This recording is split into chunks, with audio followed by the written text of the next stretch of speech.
c'est Gunther et bienvenue pour un petit déballage, le déballage du mois de juillet. Alors je vais vous présenter un couteau que j'aime bien et ça va faire mon 7e modèle.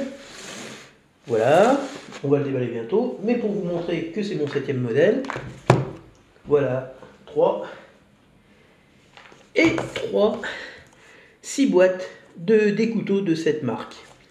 Alors, de quelle marque s'agit-il? C'est marqué dessus, hop, c'est Finch. Finch qui fait de très jolis couteaux, qui fait des couteaux vraiment très agréables. Donc, on déballe. Hop là.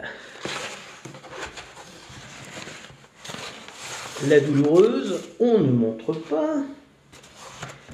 Et voilà l'objet de désir. Alors, il s'agit d'un nouveau modèle, enfin, modèle récent, puisque on va dire que cette marque fait un peu, des modèles de manière régulière, qu'ils mettent en vente pendant un certain nombre de mois, voire peut-être d'années. Mais toujours est-il qu'à un moment donné, ils s'arrêtent et que, si on ne les achète pas à un moment donné, on a peu de chances de les retrouver.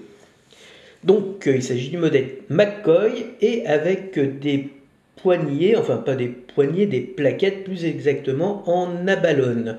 Alors abalone, pour le terme américain, c'est en fait ni plus ni moins que de la coquille, hop là.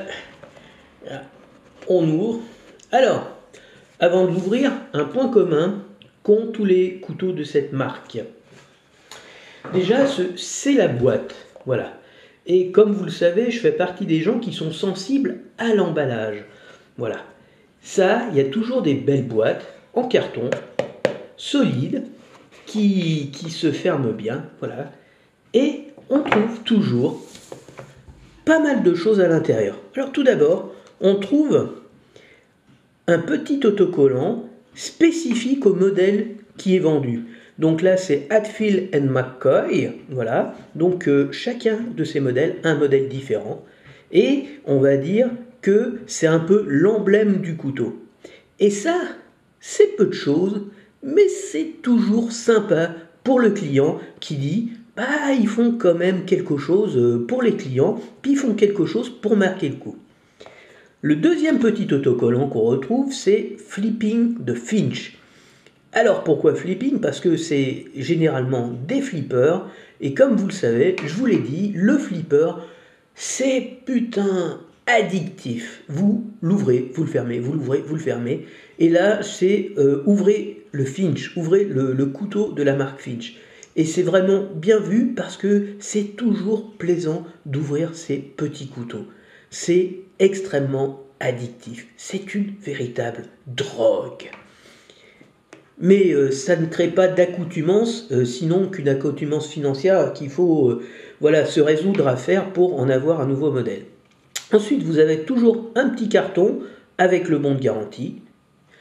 Et ensuite, vous avez une chose qui montre que cette marque a le sens de l'humour. Un sparadrap. Alors, la première fois, je me suis dit, c'est con, mais non, c'est pas con. Parce que, à force de jouer avec un couteau, à force de rouvrir, fermer la lame, assez fréquemment, il arrive qu'on se coupe un petit peu et que c'est bien vu finalement. C'est une petite note humoristique, mais c'est toujours bienvenu. Et là encore, le client le prend bien et il se dit, ils ont le sens de l'humour, ils ont le sens de la direction, voyez ça comme vous le voulez, mais c'est toujours quelque chose qui est agréable.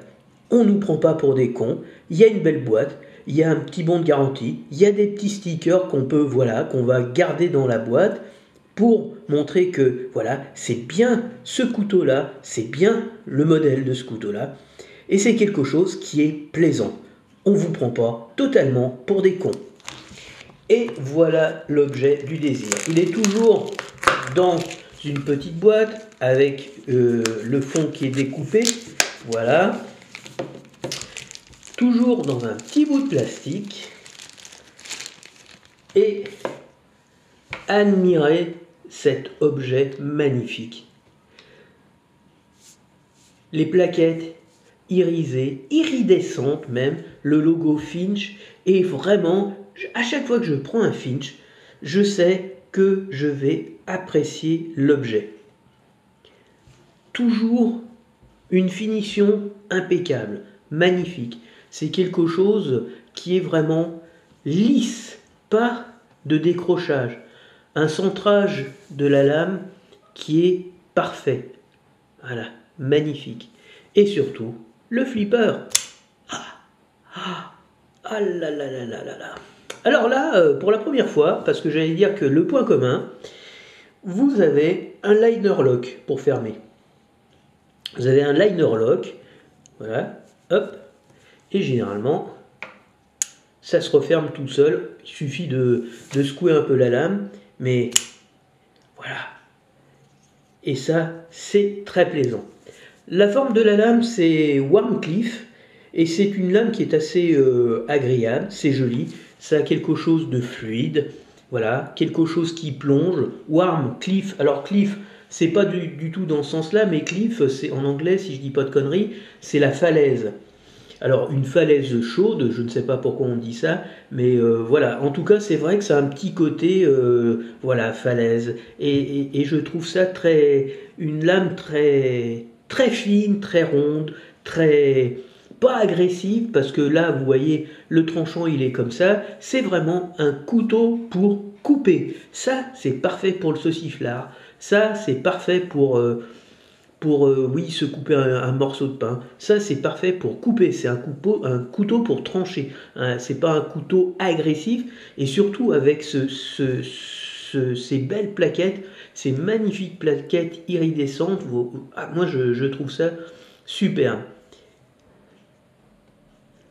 Alors, bien sûr, hein, c'est quelque chose, il y a des gens qui disent « Oui, mais c'est pas la plaquette qu'il y avait sur la photo ». Ben non, parce que comme c'est basé sur des coquillages, les coquillages ne se ressemblent pas. Donc, c'est différent. Alors, l'acier, c'est un acier haut de gamme, c'est du 154 cm. Il est classifié comme acier haut de gamme, on le voit ici.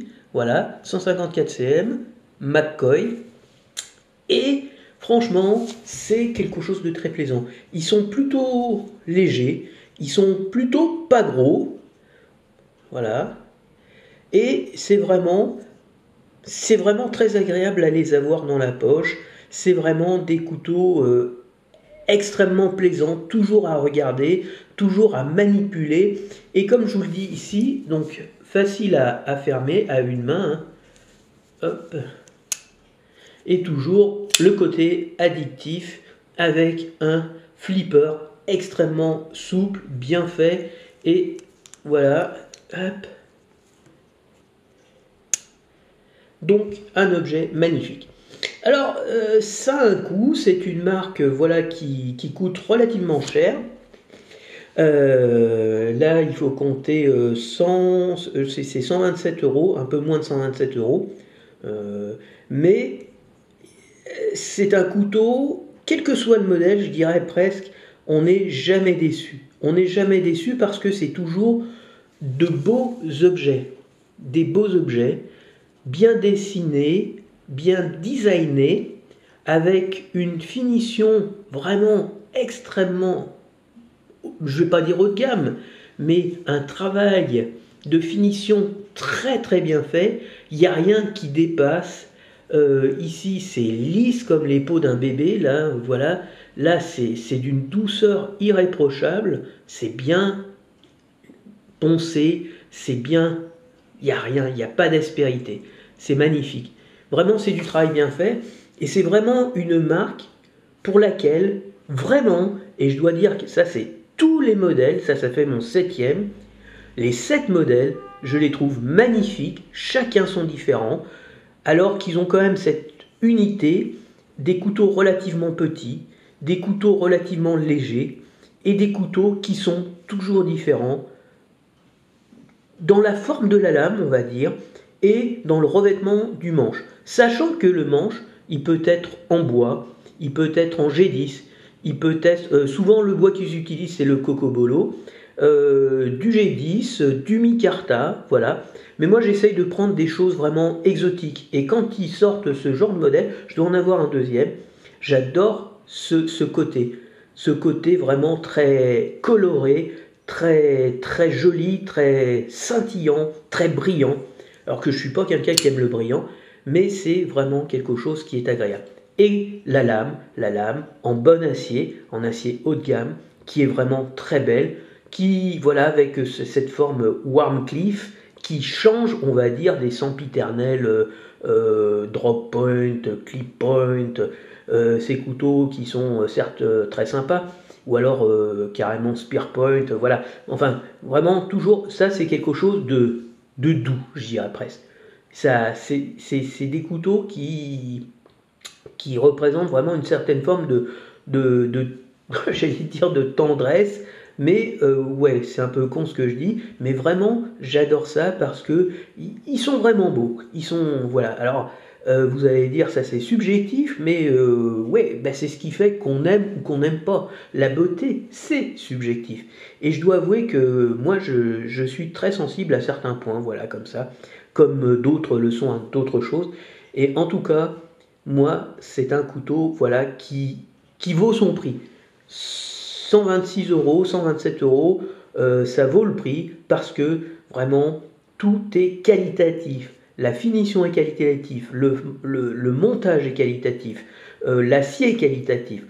Le matériau, même si ça coûte pas cher, est qualitatif parce qu'il est vraiment bien préparé, bien intégré et qui fait ressortir magnifiquement cet objet qui ne devient pas un objet d'art, mais en tout cas, sans aucun doute, un objet de collection.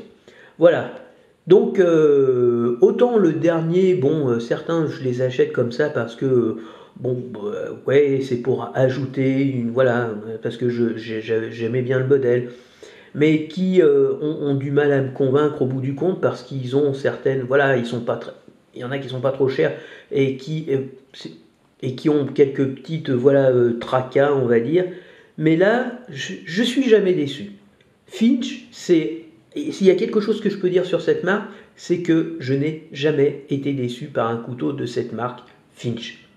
Toujours satisfait et toujours l'impression que c'est une marque qui ne prend pas ses clients pour des cons. Et ça aussi, c'est important. Voilà, c'est tout pour aujourd'hui. Et au mois d'août, je peux déjà vous dire qu'il y aura 2 jolis couteaux. J'irai pas plus loin. Voilà, ciao ciao, à la prochaine.